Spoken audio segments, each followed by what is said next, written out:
Welcome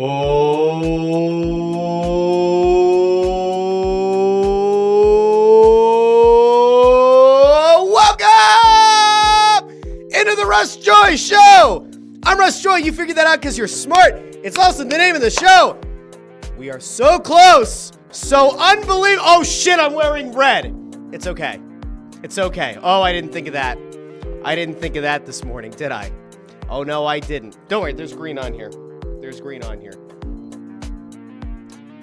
Welcome into the show. My friends, it doesn't matter if I wear red. It doesn't matter if I wear green or blue or yellow or pink. Color is simply a perception. There are animals in this world, like the mantis shrimp, that can see colors that we can't even begin to fathom. This is not a bad omen. This does not portend a Chiefs win. As I have said consistently now for 2 weeks, your team, your town, your Philadelphia Eagles are going to win Super Bowl 59. We're going to get into some of the reasons why on today's show. But I got to tell you, I'm feeling about as good and as confident as I maybe ever have in the Eagles going into a Super Bowl. And things just continue to get better and better and better. And so if you're out there on a Friday morning or a Saturday or whenever you watch the show, listen to the show, maybe even Super Bowl Sunday on the dot, if you're one of the people who's still saying, Russ, I don't know if they can get it done. I don't know if they could get past Patrick Mahomes, Travis Kelce, Andy Reid, Taylor Swift, and the referees. That's a lot of people to get around, Russ. I don't know if I'm feeling it. I got good news for you. None of it matters. None of it matters. Because the Philadelphia Eagles are going to win this game. They're not just going to win this game. They're going to win it by double digits. I'm actually now convinced. So I had a really brief moment today where the score Chiefs 46, Eagles 22 flashed in front of my face. And I was like, nah. 38-27 Eagles is where I've been, and it's where I'm going to continue to live. But I have to tell you, things are looking up. I mean, we got the news this week, okay? We got the news earlier this week that Jalen Carter was sick, was ill, missing practice, and then we found out yesterday he's back in. So if there have been health concerns, if the flu, God forbid, has been going through that locker room, the good news is it looks like everybody's on the up and up. You have that. You have now, I mean, barring any last-minute whoopsies, you have avoided significant injury going into the Super Bowl. Your team is about as healthy as it could be. Really, the only casualty from this postseason has been Nakobe Dean. It does, in fact, appear that Brandon Graham could very well, probably will end up suiting up on Sunday in what he has already announced would be his final game of his career. What a hell of a way to go out it would be, to go out with a win. There's just a lot of good vibes going around this team. And oh, by the way, in case you missed it, we have an award winner in our midst, ladies and gentlemen. Not me. I didn't win an award. What the hell would I win an award for? Bringing positivity to my mornings, Russ. Yeah, I know. But that doesn't totally get it done. No. Yesterday it was announced, and here we are, ladies and gentlemen. Yesterday it was announced, Saquon Barkley named Offensive Player of the Year. Kudos to Saquon Barkley. And he was asked for his thoughts about winning that award. So we're going to throw this over to Saquon as well. Again, a very big honor for him, I'm sure, that he now gets the Offensive Player of the Year award. Now, obviously, there are many people, myself included, who think he probably should have been a much stronger candidate for league MVP, almost set the rushing record, led the league in rushing in a league that we are constantly told does not value the running back. But anyway, let's hear from Saquon, who got this award. Again, good vibes going into the weekend. Here's Saquon. It's an honor and privilege to be selected the Player of the Year. I would like to give thanks to God first. Without him, none of this would be possible. I'd like to give thanks to my family, my fiance, my children, my mom and dad, my brothers and sisters.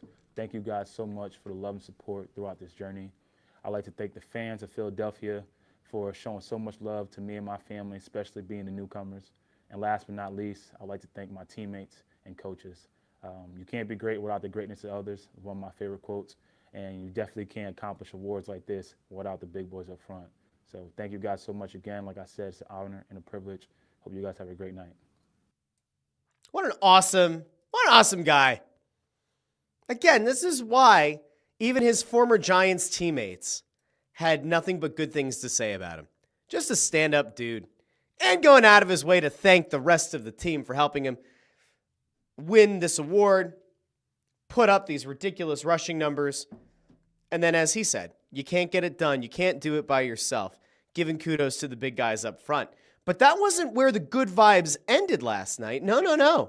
If you thought that's where the good vibes ended, nah. You know why? Because the Eagles now have a Hall of Famer going in with this Hall of Fame class. Eric Allen, come on down. A 6-time Pro Bowl cornerback who is a quarterback's nightmare in coverage with 8 career pick sixes, Eric Allen. So that's very cool as well. So, Offensive Player of the Year, Hall of Famer, not so bad. Pretty good vibes with the Eagles, just saying. And Jalen Carter, back healthy, no longer ill. Good signs. We're feeling some good vibes around here.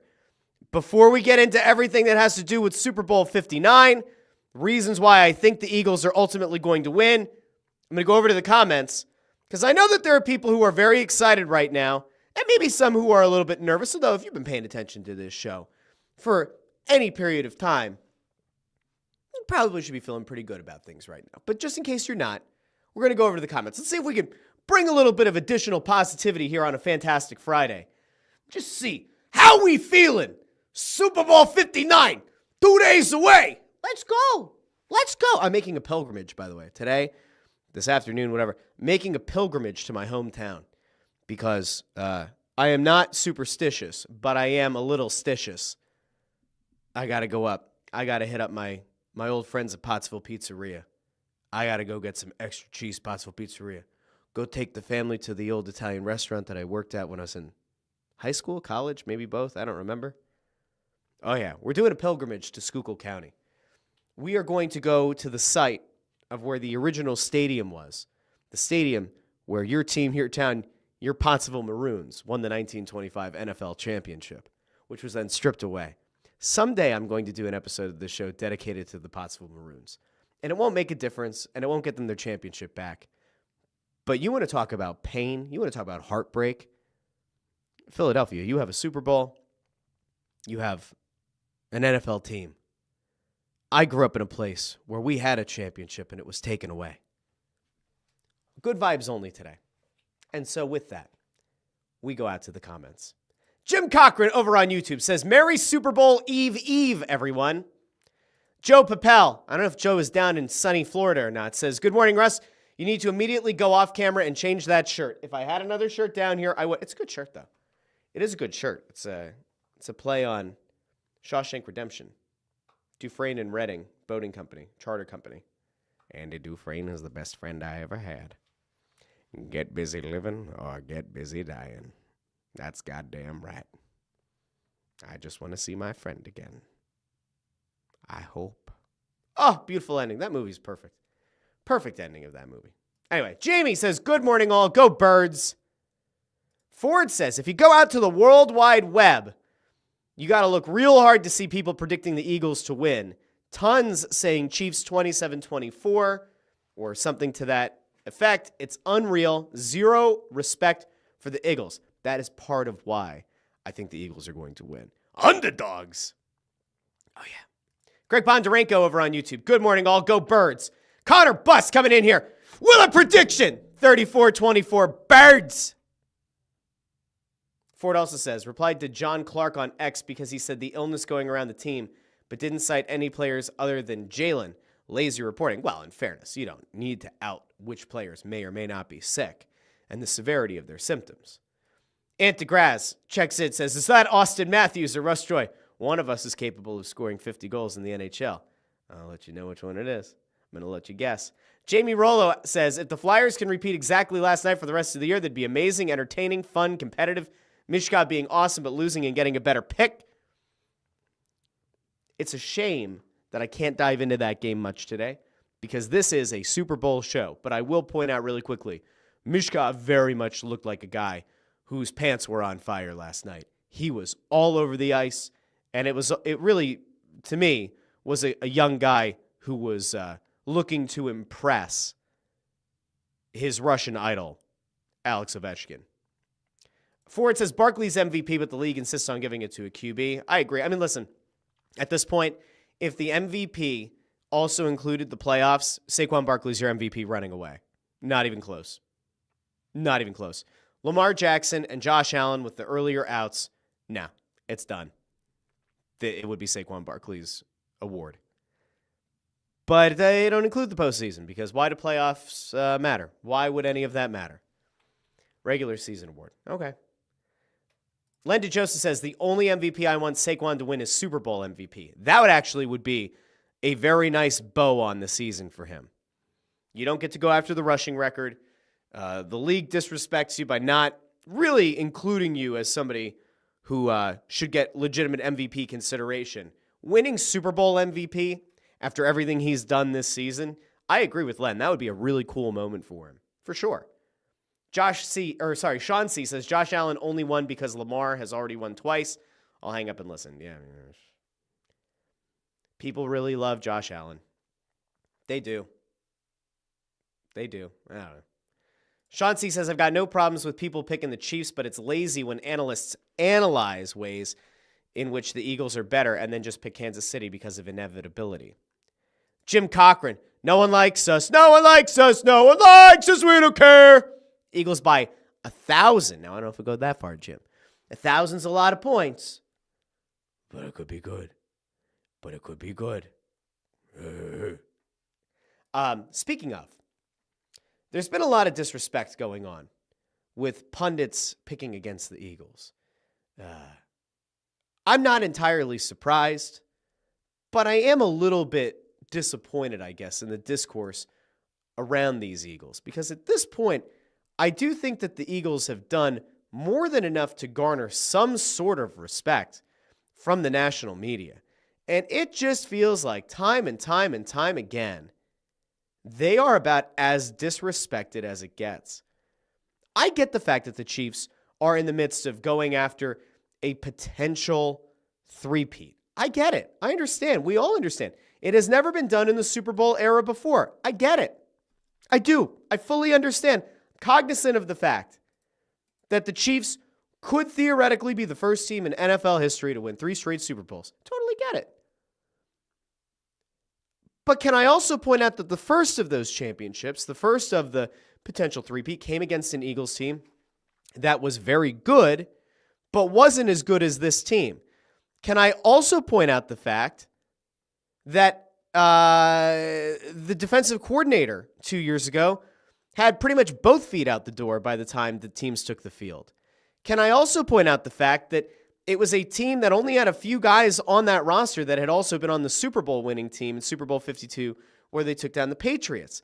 It wasn't a team that had been to this level. It wasn't a team that had been to the grandest stage of them all with the brightest lights shining down on them.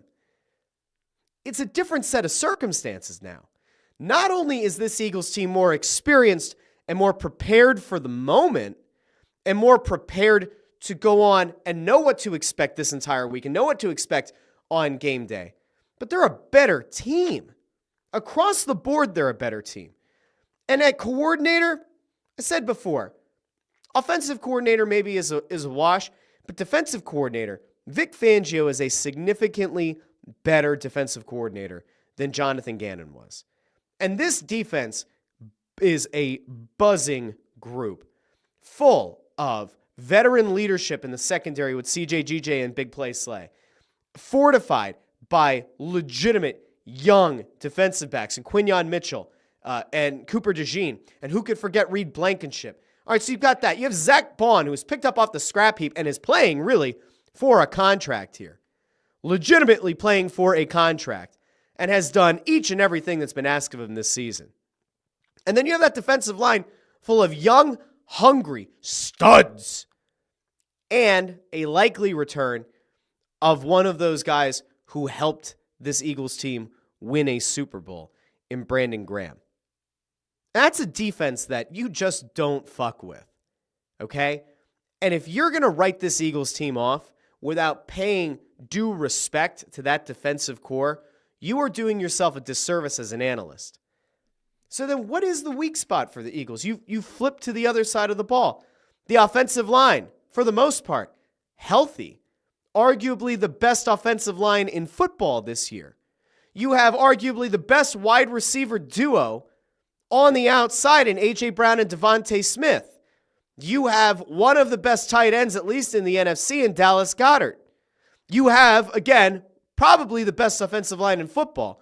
You have the best running back in football in Saquon Barkley, and you have a quarterback whose sole mission in life has been to not turn the ball over, play efficient football, and as Seth Joyner pointed out earlier this week, does everything you need him to do at the line, checking, audibling, calling out blitzes, doing everything that's asked of him.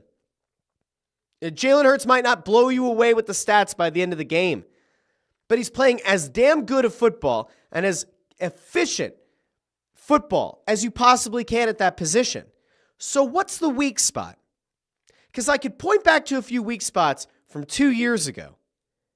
But I look at this team and I say, what is the weak spot? What's the thing that Kansas City is going to be able to stop? Now, in theory, if Kansas City somehow became the first team to stop Saquon Barkley, not just slow him down, but stop him, okay, then it does put some more onus on Jalen Hurts to make plays.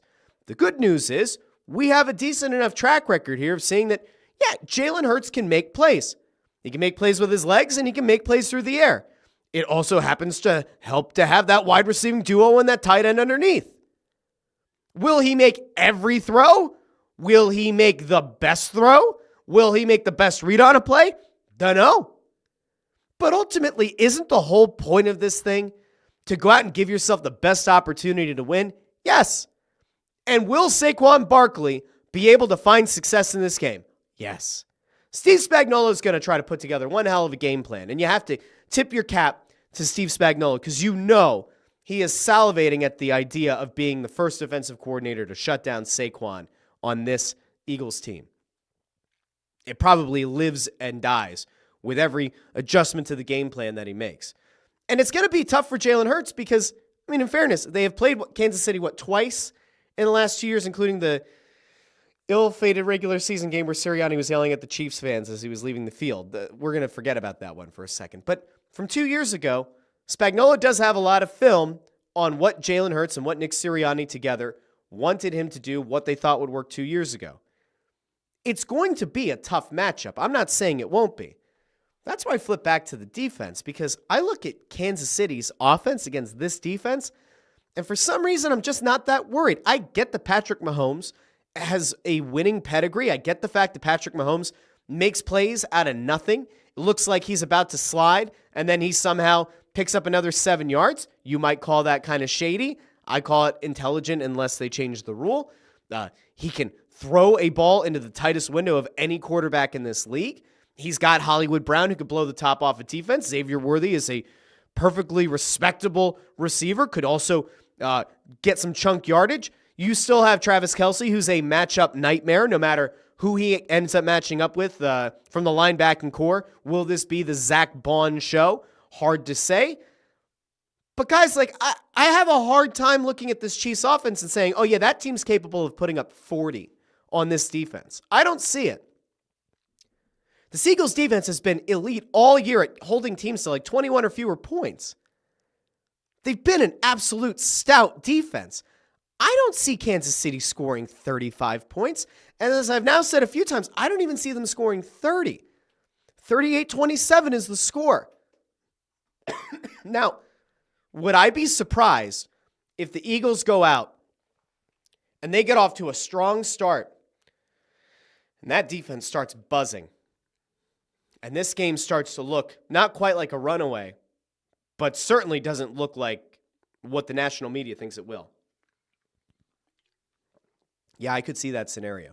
I mean, I'll be honest with you, and at the risk of looking like a total asshole on Monday, if this were to play out, I don't see a scenario where the Eagles get blown out on Sunday. I don't see it. I have sat down like Doctor Strange, and I've played out about 4 million different scenarios in my head of the Eagles getting blown out. It happens in one universe. Thankfully, it doesn't happen in this one. I don't see it. That defense would have to fall on its face in the worst way, or the offense would have to all of a sudden become the most inefficient it's been all year, turn the ball over time and time again. Defense doesn't get off the field. They get exhausted. That's the only way Kansas City could even potentially win this game by double digits, 2 touchdowns, more than that. I just don't see it happening. I'm not also convinced that the Eagles are going to win in a blowout. I don't think that an 11-point win is a blowout. Could you get to a scenario where Kansas City picks up a touchdown in garbage time to make it look closer at the end, 38-27? Could it be 38-20 with like 6 minutes left? It could be. And then everybody in the Delaware Valley's losing their shit. Poles are being climbed. It's an absolute party on Broad Street. Like, that's entirely possible. Could it come down to a final possession? Are we going to get the karmic payoff for the phantom holding call on James Bradbury 2 years ago? I don't know. One thing I do know is this shouldn't be a game where the Eagles need it to come down to the last possession. If everything goes the way that it has gone this entire regular season since the bye week and has gone throughout the postseason, this defense should remain opportunistic. This defense should be able to hand the ball back to Jalen Hurts with decent field position. Despite the fact that a lot of people don't, I believe in Jake Elliott and I believe in his ability to succeed in a dome. And I believe that Saquon Barkley is going to find at least one home run in this game. So, I just have a really hard time listening to a lot of the national media who continue to say that this is an inevitability, that the Chiefs are Thanos. I'm sorry. I have a really hard time believing that today. I just don't see it. I don't. If this were a scenario where the Eagles were the aging team and the Chiefs looked better than anyone else, all right, maybe I would be more open to the possibility that Kansas City could blow this thing open. But I don't see it. I really don't. And I'm definitely one of the farthest things you can get from a homer. Like, you think about how I talk about the Phillies. You think about the way that I talk about the Flyers. You think about the way that I'm, realistic, although a little bit hopeful with the Sixers. But the way I talk about the Union, think about the way that I talked about the Eagles at the beginning of the regular season. I'm not exactly effusive in the praise. I'm not a blind loyalist, all right? But at this point, I have a really hard time seeing this game going the other way. I'm entering Sunday feeling like, I don't know, it's gonna be kind of a surprise if the Eagles don't win. That's how I feel. That's where I'm at. Now I'm just looking at a tweet that was going from Jeff Kerr at CBS. It says that since the bye week, passer rating numbers, Jalen Hurts is third in the NFL in air yards of 10 or more, second in the NFL in air yards of 25 yards or more, second in the NFL in the second half of games, passer rating wise, and when facing a blitz is second in the NFL in terms of passer rating numbers. I'm pretty sure that's good. Somebody might have to confirm for me, but I'm pretty sure that's pretty good. Just throwing that out there. Okay. I'm going to go back over to the comments, and then I have a couple of things that I want to show you guys because I've been mentioning the national media, and I feel like it's time to allow them to have their say. We're not going to bring them on the show, but we're going to react to some of the things that they've had to say. Ford was talking about what Sean C. was saying before about how, the inevitability thing. Said go to ESPN or NFL Network, I guess, Sports Illustrated. It's exactly that. The Chiefs will win because. Sean C. says, if the Eagles are so overrated, then a hypothetical Chiefs repeat would be overrated because they beat this overrated team twice. That's a fair point.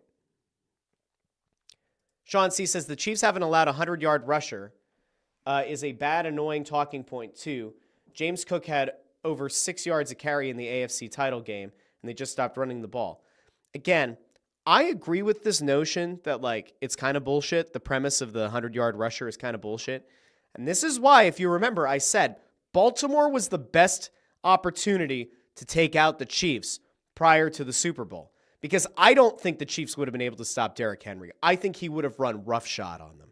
I do. Which is why I was disappointed that Buffalo won that game. Ford says, this game will come down to turnovers. I don't know what the not Apple is. No, turning over the ball, and whoever does that less wins. I agree.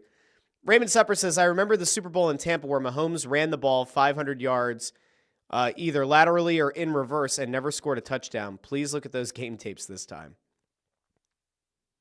Greg Bondarenko says, I never liked listening to national media and their picks. He said it's all hogwash. Sorry. I'm in the midst of the end of the flu here, I think.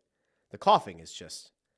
I've been told the cough can hang around for a few weeks, which is not good when you're doing shows, but here we are. Michael Sirkin also points out, though, if the Chiefs are Thanos and Thanos is inevitable, Thanos still lost. All right, so maybe the Chiefs are Thanos. I don't want to be Tony Stark, though. I have no intention of dying. Joe Papel says the Eagles are in trouble if it comes down to the last possession and the stripes take over, the refs. I agree with that. In theory, I do. But I don't think the game comes down to the last possession. Listen, if the Eagles game comes down to the final possession, I'm not going to say they're screwed, but I am going to say that it's indicative of they didn't get the job done. Because this game should be over around the start of the fourth quarter. If everything goes to plan and if everything goes the way that I expect it to, it should be over, for the most part, by the time the fourth quarter rolls around. Should be. Should be. Will it? I don't know. Henry 3000, who was supposed to tell Henry 1 through 2,999 the other day about the show, says, good morning, brethren. Hello, Henry. Thank you for joining us. Jim Cochran says, if it comes down to Jake trotting on the field with 3 seconds left down by 1, ball at the 7 for a chip shot, extra point like field goal to win, I may not survive the commercial break to see what happens. Jake Elliott is going to be an absolute stud this weekend. Don't you worry. I'm actually pretty convinced Jake Elliott's going to hit a big field goal this weekend. I think it's going to happen. What I would love to see is Jake Elliott hits a game-winning... No, actually I don't. I can't. I could not stomach a game-winning field goal attempt. But Jake Elliott hits the game-winning field goal and hits you with the old crotch chop. That would be something. Maybe he runs over to Patrick Mahomes, crotch chop. Maybe he runs over to Andy Reid, crotch chop. Jake Elliott would be an absolute legend. It won't happen, but it certainly would be interesting. Sean C. says, pundits still defend Mahomes in that Bucs loss and cling on to he was without 2 starters on his O-line. Yeah, that's what happens. Henry 3000 about the other Henry says they went rogue. Uh-oh. All right, now listen. I'm going to, for better or worse, show you a couple of the things that are being said about this Eagles team because I think it's important that we have the perspective of the national media. Now, I was looking for the image from Get Up from a couple days ago where everybody picked the Chiefs, but that doesn't really matter. I'm going to go over to Shannon Sharp because Shannon Sharp and Stephen A. Smith dove in on this Eagles team, and they're talking once again about Jalen Hurts on the Super Bowl stage. Remember, 2 years ago, he went throw for throw with Patrick Mahomes. Some people believe he outplayed Mahomes. Others point back to that fumble that got taken back the other way and say that ultimately was the difference in the game. But if Hurts leads the Eagles to a Super Bowl win, does the national media as a whole and do football fans as a whole then look at him differently?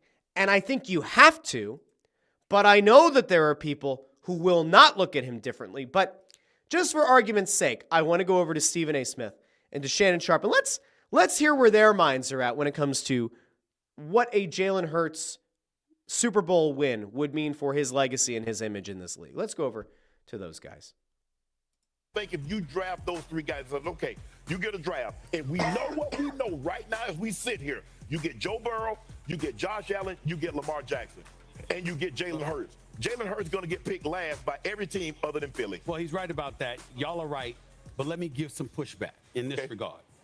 So if Jalen Hurts goes in the Super Bowl, and let's say, for example, he imitates or emulates his performance from 2 years ago.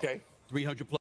If that happens, if Hurts goes out and gives you the same kind of performance that he did in Super Bowl 52, you have to throw a lot of respect his way. There's no getting around that. You would have to be a psycho, like a legitimate psychopath, to not give him his flowers at that point. For those who may forget, because it's been 2 years and it was a painful thing, and not a lot of us like to, remember it or think about that game in its entirety. In that game, Jalen Hurts went 27 of 38 for 304 yards and a touchdown through the air. He got sacked twice. Quarterback rating was 103.4, QBR was 80.9. He also had 15 carries for 70 yards and 3 touchdowns. So again, Jalen Hurts 2 years ago in the Super Bowl was responsible for 4 touchdowns, 1 through the air, 3 on the ground, total yards, 374. I mean, the man balled out. He played as well or better than Mahomes. I mean, just by raw stats, Mahomes had 182 yards through the air. Hurts had 304. Mahomes had 3 touchdowns through the air to Hurts' 1. Okay. Mahomes had 44 yards on the ground. Hurts had more rushing yards and had more rushing touchdowns. But remember, that's how good Jalen Hurts was 2 years ago. All right, let's go back over to Stephen A. Plus yards, 70 yards rushing, accounting for 4 touchdowns. Yes. Only turnover was a lost fumble. If he goes into the Super Bowl, plays like that, he's the reason that the Philadelphia Eagles win. Not an explosive performance by Saquon Barkley. Then all of a sudden, when we start talking about Allen and Lamar, and Joe Burrow, we're going to be looking at them and going like this. Okay, you got the talent, but he did something y'all didn't do. Right. And by the way, he will have. That's a fair point. And I feel like we've had this conversation. We kind of gotten on the merry-go-round here a few times about it. You can't get me to compare heads up Jalen Hurts, the quarterback, and Joe Burrow, the pocket passer, and have me then say Joe Burrow isn't as good of a pocket. Like, that is his thing, and he's exceptional at it. And if you want to play the hypothetical game of if Joe Burrow were on this team with this line and this wide receiver duo and running back, the Eagles would be better. You can make that case. But we don't live in hypothetical worlds, and we don't live in places where we can just opine. Okay, we can go off of facts. Facts don't care about your feelings. To this point, Burrow has gotten to a Super Bowl. Josh Allen has not. Burrow didn't get the job done on the biggest stage of them all. Again, Allen hasn't even gotten there. Lamar, nah. Lamar has 2 league MVPs, probably should have had a 3rd. Now Josh Allen has the first of his career. Fine. I don't ever see a scenario where Jalen Hurts is able to do anything to get the national media to look at him with that group. I just don't think it'll ever happen. Beating Patrick Mahomes in order to do it. Right. You Lamar Jackson, you haven't beaten Lamar. You haven't beaten Patrick Mahomes in the postseason. You are Josh Allen. You haven't beaten Patrick Mahomes in the postseason. If Jalen Hurts does that on the Super Bowl stage, emulating his performance from 2 years ago, and he's the reason that the Philadelphia Eagles won the Super Bowl championship, do we not get to look at him differently? And do we not get to look at them and say, excuse me, you got to at least be able to do what Jalen Hurts did? Yes. That whole thing is fair. 100%. There were no lies told. There was nothing wrong about that. Nothing incorrect. It's 100% spot on. But the thing is, we can't really get lost in that argument right now because we are 2 days away from a Super Bowl. And Jalen Hurts, thankfully, has a very good head on his shoulders and doesn't seem to think that much about the legacy of things or think about his comps within the league. Now, I have to imagine that Jalen Hurts, the proud competitor, probably thinks it's a joke that Josh Allen, Joe Burrow, and Lamar Jackson are held to this totally different standard and are spoken about in a much higher, at a higher level than Hurts is. But if you go out and win a Super Bowl and you've now gone to 2 out of 3, and the first loss was to this potential, well, I mean, it is a dynasty. Mahomes and Reid together have won 3 Super Bowls, back-to-back included. It's a dynasty. So, like, if the idea is went to the Super Bowl, outplayed Patrick Mahomes, lost that game, went back, beat them. If you're Jalen Hurts at that point, you probably don't even care what the national media has to say because you finally have gotten that Lombardi trophy. So make of that what you will. Now, we have to go over to somebody who is a very welcome face on this show, somebody who is always outspoken and somebody who we occasionally enjoy hearing the takes of, sometimes for better, sometimes for worse. We're going to go over to Nick Wright because Nick Wright also believes that Sunday is going to come down to Jalen Hurts, not necessarily to Saquon Barkley, but it's going to come down to Jalen Hurts. Let's hear what Nick Wright, what are we talking about there, fella? What are we talking about? All right, let's go over to Nick Wright. I don't think Saquon's going to annihilate the Chiefs. Saquon is great, and I have taken my beating on being dead wrong about him. With all that said, let's give Nick Wright a little bit of credit for acknowledging the public beating that he took. Because remember, at the beginning of the offseason, he said it was the worst way to spend money and that the Eagles had a lot of issues and that running back was not a position they needed to spend on, all that. So he acknowledges the public beating and does admit that he was flat out wrong. Here on the Russ Joy Show, where we preach accountability and transparency and being forthright, we give that a roaring round of applause. Okay, let's get back to him. the Chiefs are too good at tackling, too buttoned up, too well coached to let the other team's best player ruin the game. So it's going to have to be more on Jalen Hurts. He's going to have to somewhat go toe-to-toe with Mahomes. Well, the good fucking news there, Nick, is they've gone head-to-head before. And if you want to be fair about it, Jalen Hurts had a better game through the air in the Super Bowl 2 years ago than Mahomes. I mean, listen, it's a rootin' tootin' if we're being fair, and it's a couple of gunslingers. Pew, pew, pew, pew, pew, pew, pew. 2 years ago, Jalen Hurts had over 300 yards through the air, 70 yards on the ground, accounted for 4 touchdowns. Patrick Mahomes did not. He only had about 180 yards through the air, 3 touchdowns short, but he got his ass whooped head to head. So if you're living in that world, this portends a very good thing for the Eagles. We're going to keep going. Not exactly, but at least some 10-9 rounds. Obviously, in the last Super Bowl, it was a drop-back passing game, and he was awesome. I'm not going to pretend that I think he is a great drop-back passer just because the Eagles keep winning, because I don't. I don't think Saquon's going. So he wraps that up with the idea that Jalen's not a good pocket passer, which in fairness, even the most positive, well-intentioned Eagles fans could probably agree to some extent that when you think of Jalen Hurts, you don't think about the traditional pocket passer. You think of a guy who uses his legs to his advantage. You think of a guy who can certainly find one-on-one matchups and give A.J. Brown and Devontae Smith the chance to go up and beat a defensive back one-on-one for a ball, to high point a ball. Yes, we all know that he's capable of it. But I feel like a lot of these times as media people, they just get stuck in their ways and they get stuck in their very rigid talking points, and they, for whatever reason, just aren't able to pull their heads out of it.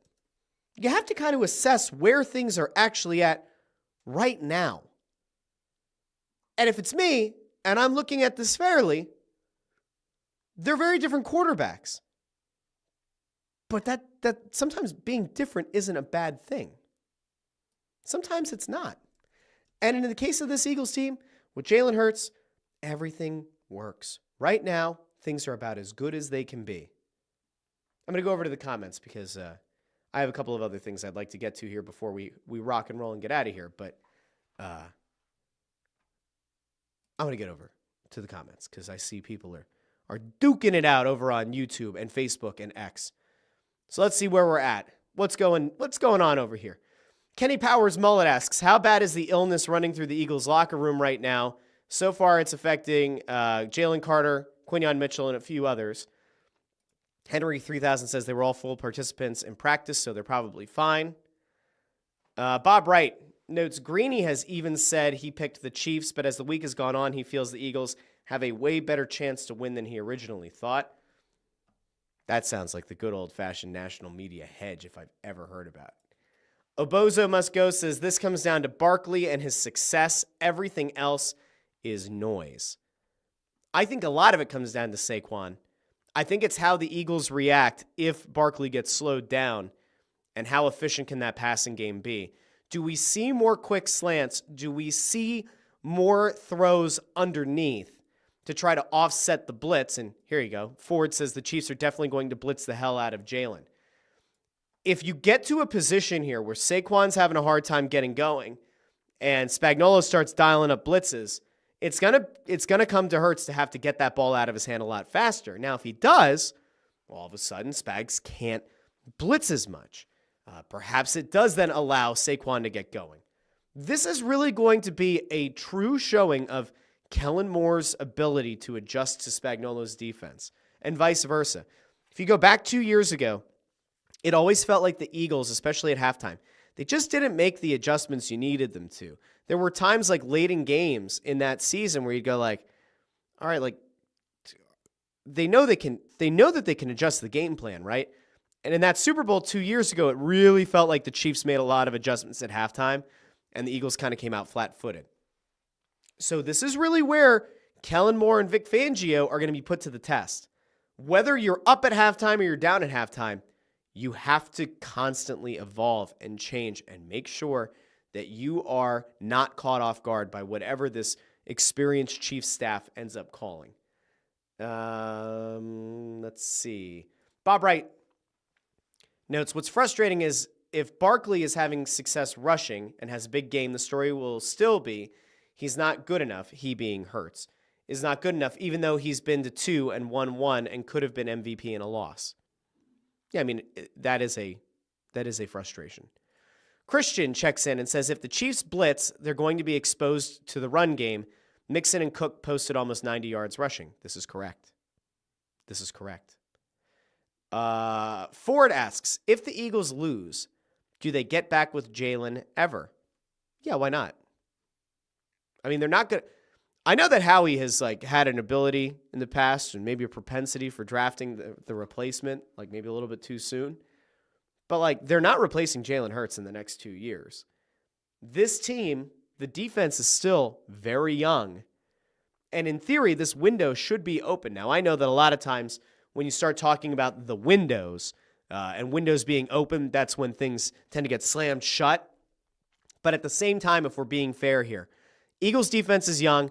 Eagles offense, for the most part, is at or near the prime of their careers.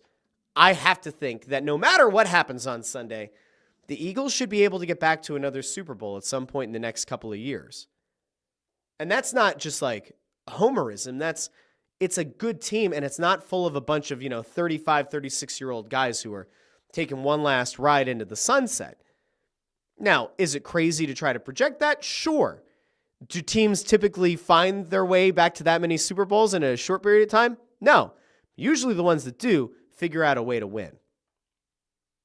Nico comes in here with a very simple, fly, Eagles, fly. Sean C. doesn't like Nick Wright, says he's the biggest clown in sports media. He must have went to the same clinic in Turkey MJF and CM Punk went to, calling out hair replacement. Ooh. Woof. All right, let's see. Jamie says, hard to believe he went to college with Zach Berman.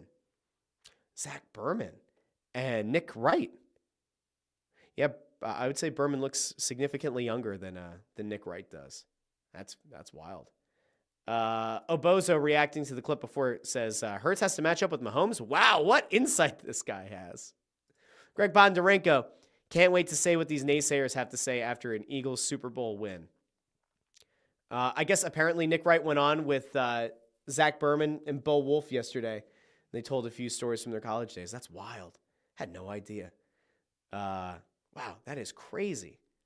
And Nick Wright is one of the faces of FS1, so make of that what you will. MB says, God bless football. 18-week NFL season with 65 active players, up from 53, and 2 bye weeks. Okay. Jim Cochran. I'm not wishing for anyone to get hurt, but wouldn't a Hurts-Wentz second half just be amazing? Oh, if Mahomes goes down and Hurts takes on Wentz head-to-head, it would be funny. But I don't need to see Carson Wentz in this game. If you see Carson Wentz, it means that one opportunity in the millions or the 8 million different scenarios I ran would have come to this universe, which we can't have. That would not be good. All right. Christian says Spags is going to have a hard time game planning for this offense. I don't know what you do if you're Spags. Like, clearly the idea has to be you're trying to stop Saquon at all costs.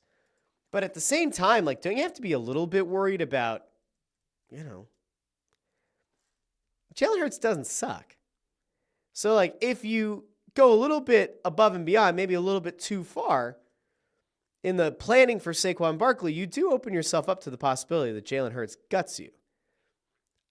I'm just saying, like, it's in play. That's it. Just simply pointing that out. I don't think it's like, it's not groundbreaking. There's nothing about it that's, I'm not hitting anybody with something they don't know. But there's one other thing that I wanted to get to today because, guys, I saw something that I think is one of the dumbest takes. And this, again, comes back to something that I don't see happening.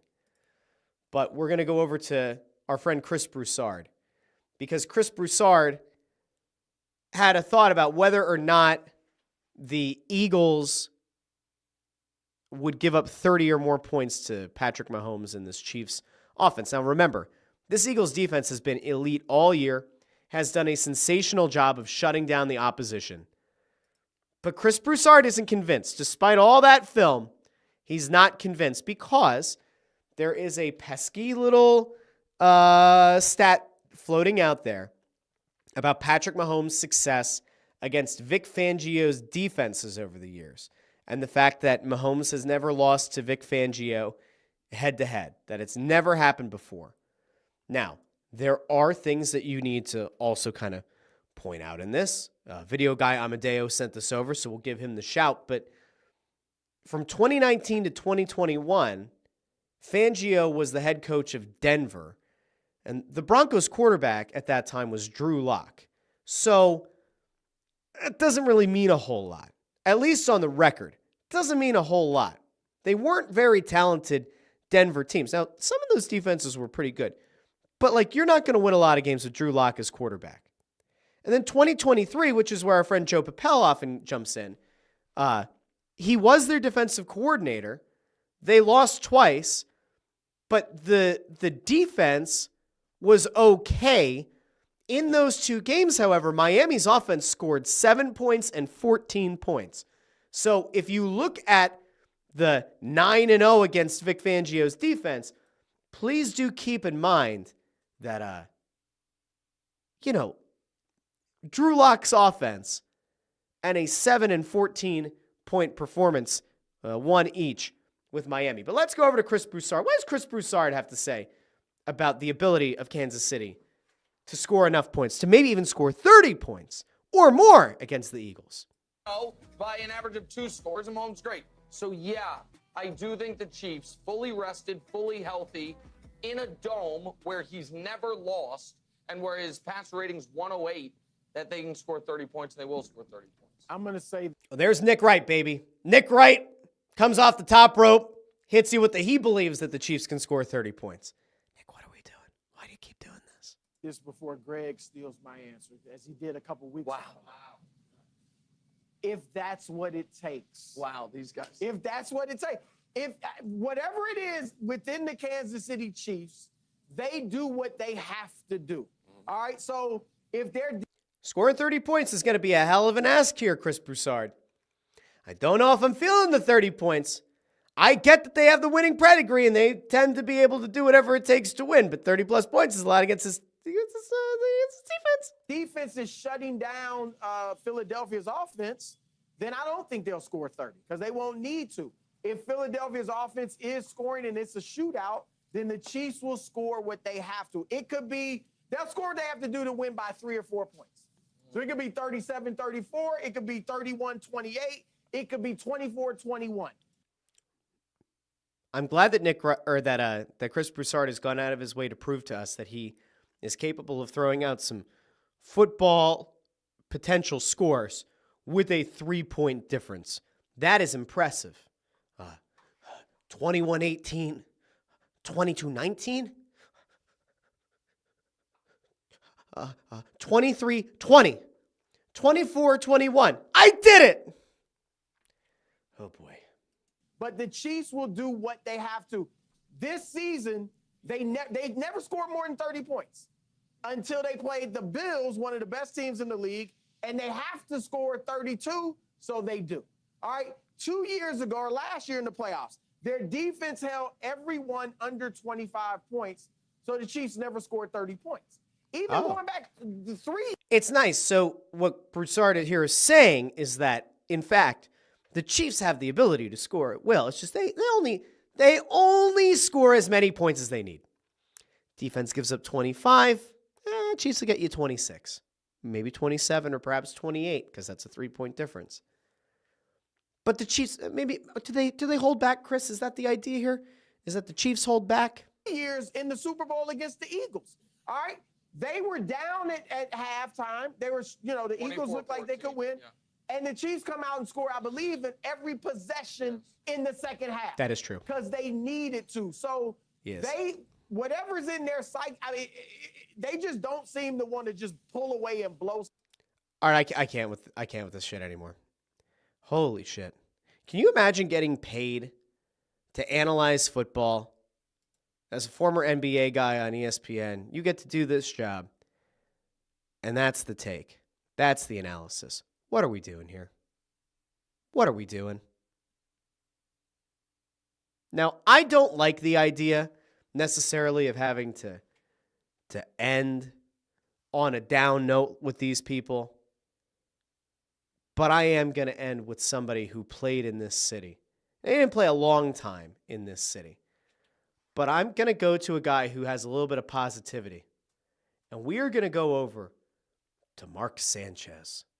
Because Mark Sanchez, my friends, he had some good things to say about this Eagles team. He defended this Eagles team. He believes in this Philadelphia Eagles team and believes in Saquon Barkley and about this different offensive identity that this team has versus 2 years ago. So we're going to go to Captain Butt Fumble himself. Mark Sanchez, let us know how are the Eagles going to win this game? Around Jalen Hurts' performance fair. Well, I don't know if you can call it skepticism or if it's a respect for Saquon Barkley and the change in offensive identity. This is a complete shift. I know it's a rematch, but this is a completely different Eagles offensive attack. Remember, the last time these guys played, Jalen Hurts put the ball up 38 times in the air, right? We've covered that. 38 times. If they do that this weekend and don't hand it to Saquon 38 times, I'd lose my mind. If I'm Kellen Moore, I'm trying to set the NFL record in a Super Bowl for rushing attempts. That's my game plan. That's my game plan. I'm going to get him in base defense. You know Tranquil's on defense, and you know Bolton's on defense. But I want to bring in Leo Chanel. Hey, get in here. Come fit up in the run. Every single play. And anytime you bring an extra guy in the box, and you're going to go one-on-one, McDuffie on A.J. Brown, let's go one-on-one on the edge. Greg Jennings, am I right? Yeah. Yes. We're actually going to stop the Sanchez analysis there because that's exactly what the Eagles are going to need to do. I mentioned this earlier. The Chiefs will likely try to stifle Saquon at the start of this game. They'd be stupid not to. But once those blitzes start to come, and once that box starts to get stacked against Saquon, it is going to then become imperative that the communication between Kellen Moore and Jalen Hurts is get the ball out of your hand quickly.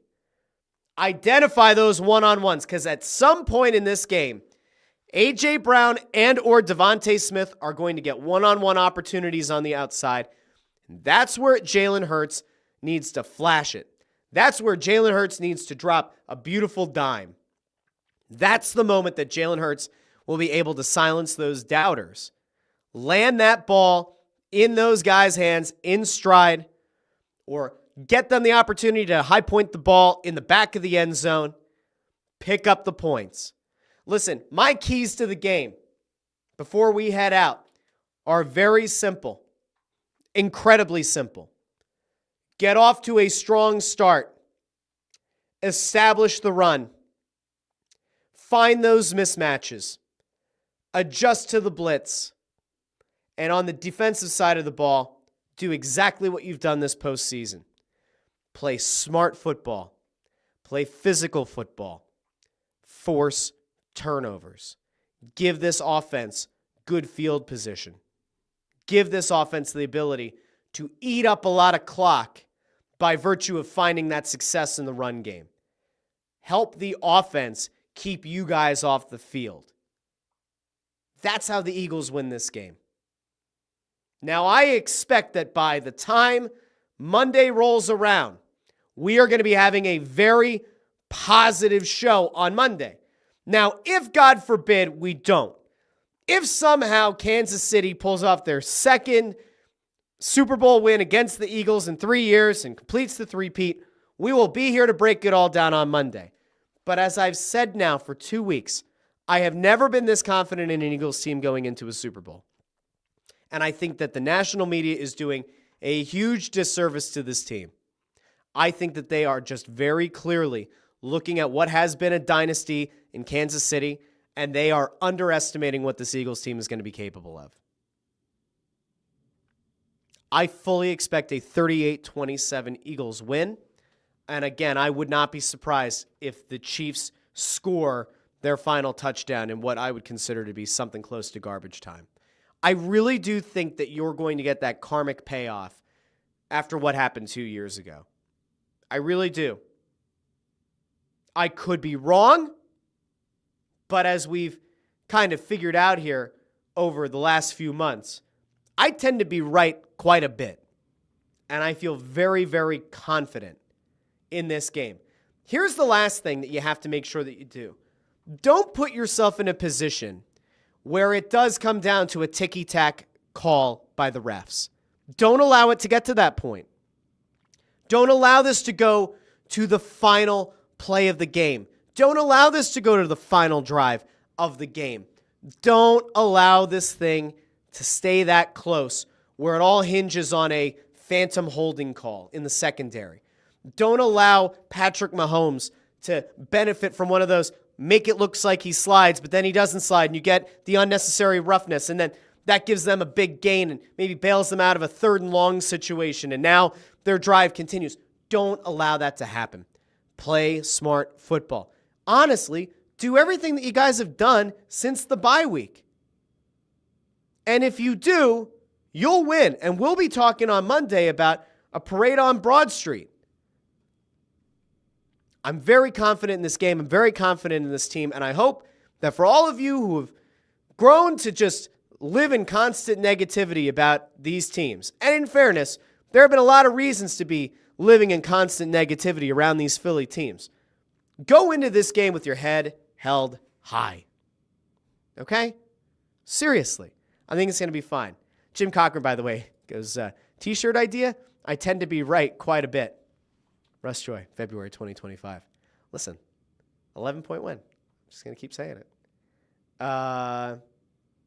Kenny Powers Mullet says, that's the trouble. If the defense wants to play physical, it opens the door for the refs to make calls. You can't change who you are. You really can't. You cannot change how you play just because you're afraid of the calls. Let's see. Nico says, personally, I think the Eagles will win. Do me a favor here as we get ready to wrap up, everybody. Drop your final prediction. Give me your score prediction for Sunday's game. Who wins? What's the score? Let's see where you're at. Jersey over here, Jersey Steamer says, we are Eagles fans. We were raised this way. Yeah. But you have to remember, I covered this on Monday's show. This time in the Eagles franchise history is really unprecedented. Yeah, you had multiple trips to the NFC Championship game, including 3 straight losses, which were painful in very different ways. But in the last 7 or so years, you've now had your team go to 3 Super Bowls. They won Super Bowl 52, came down to that weird phantom holding call in Super Bowl 57. Now you're in Super Bowl 59. I mean, listen, at some point you have to kind of take a look at this thing from a macro view and say, this is a really good time to be an Eagles fan. And this team is really damn good. They deserve your belief, at least for right now. Obozo Must Go says Birds 30-27. Oh, somewhere Chris Broussard just got really excited because that's also a 3-point gap. Greg Bondarenko says Cooper DeJean's birthday is Sunday. Would be a great way to celebrate with a 37-23 Eagles win. Ooh, a 14-point disparity. I like it. Nico says 30-24 Birds. Love it. Jim Cochran, Eagles 34-17. Ford with a 1-point win, 31-30 Eagles. Maybe it comes down to Jake Elliott, huh? Jake Elliott, big moment. Sean C. says, I'm not a refs blew it guy, but the statements this week made me believe they'll be keeping the flags in their belts. Well, that would actually be a good thing. But then Sean said 21-17 Kansas City. So Sean is our lone hater. Listen, I think it's going to be fine. I'll be back here on Monday morning, 8:30 a.m. with the Russ Joy Show. There is a very small, like practically non-existent chance that I'll do a post-game show. But in fairness, I don't even know. Like, if I were you, would I go out of my way to watch the show? Maybe. But I think most of us, if the Eagles win, are going to be watching people climbing poles on Broad Street. So I get it if you don't join me right after the game. But Monday, I'll definitely be back. Keep your eyes peeled. If I do something right after the Super Bowl, it'll show up on YouTube. But otherwise, I'll be back Monday morning. Hopefully, we will be coming together, maybe with Jamie's prediction, 24-20 Eagles. Believe, everybody. Just take a good moment. Take a second. Believe in yourselves. Believe in this Eagles team. I will talk to all of you Monday morning at 8:30 here on the Russ Joy Show. And I've been Russ Joy, but you knew that already because you're smart. And it's also the name of the show. Talk to all of you on Monday. Go Birds!